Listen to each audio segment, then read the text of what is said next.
Nizam Deccan sugar ఫ్యాక్టరీకి పునర్వైభవం తీసుకొస్తామని హామీ ఇచ్చారు రాష్ట్ర ఐటీ శాఖ మంత్రి శ్రీధర్ బాబు. రైతులు కూడా పంటలు పండించి సహకరిస్తే ఇచ్చిన మాట నిలబెట్టుకుంటామన్నారు. బోధన్లోని నిజాం షుగర్ ఫ్యాక్టరీని మంత్రి శ్రీధర్ బాబు ఆధ్వర్యంలోని కమిటీ సభ్యులు సందర్శించారు. నిజాం షుగర్ ఫ్యాక్టరీ పునరుద్దరణలో భాగంగా ఫ్యాక్టరీలోని భవనాలు, మిషనరీ తీరును క్షేత్రస్థాయిలో పరిశీలించారు. సంబంధిత అధికారులతో ప్రస్తుత పరిస్థితులపై అడిగి తెలుసుకున్నారు.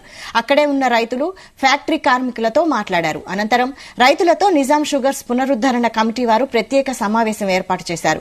గత ప్రభుత్వం లాగా మాట ఇచ్చి తప్పమని, అందుకే ఈ సమావేశం నిర్వహిస్తున్నామని చెప్పారు.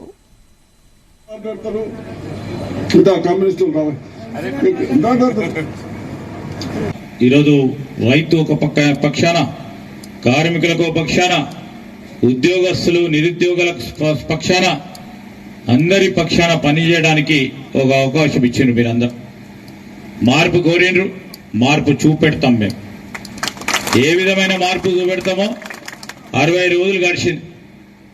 60 రోజుల లోపల ఈ నిజాం షుగర్ ఫ్యాక్టరీకి సంబంధించిన ఒక ఉదాహరణ మేము కట్టుబడి ఉన్నాం. దీన్ని తిరిగి తెరిపియాలే మా ప్రభుత్వం లక్ష్యం. ఇంతమంది మా సోదరులు ఎవరో, మా రైతు సోదరుడు నాయకుడు వేణువా ఎవరో మాట్లాడుతూ ఉండే, రవి గేట్లు మూసేయబడ్డాయి ఈ లోపల రావటానికని. ఈ కార్మికుల పక్షాన గాని, రైతుల పక్షాన గాని మేము కూడా ఎప్పుడైనా పరిశ్రమలకు సంబంధించి గాని, ప్రజలకు సంబంధించిన సంక్షేమం, అభివృద్ధి విషయంలో అందరినీ ఆహ్వానం పలుకుతాం. దాంట్లోనే గేట్లు ఓపెన్ చేసినాం. పరిశ్రమలను బంద్ చేయాలి.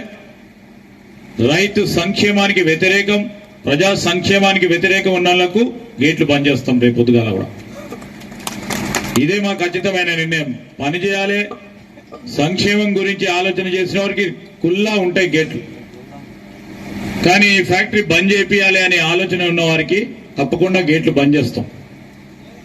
ఆ కాంక్షతో పనిచేస్తా ఉన్న ఈ ప్రభుత్వం సంకల్పనను మీరు అర్థం చేసుకోవాల్సిందిగా కోరుతా ఉన్నా.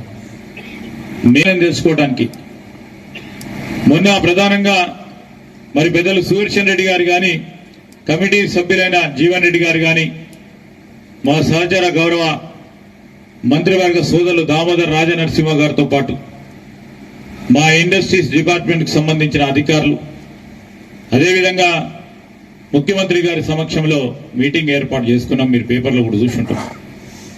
ఒకటే లక్ష్యం, ఇది ఓపెన్ చేయాల. చక్కెర రైతు సోదరులకు ఏ విధమైన మేలు చేయాలి, దాంట్లో మీ అభిప్రాయాలను తెలుసుకోవడానికి వచ్చినాం.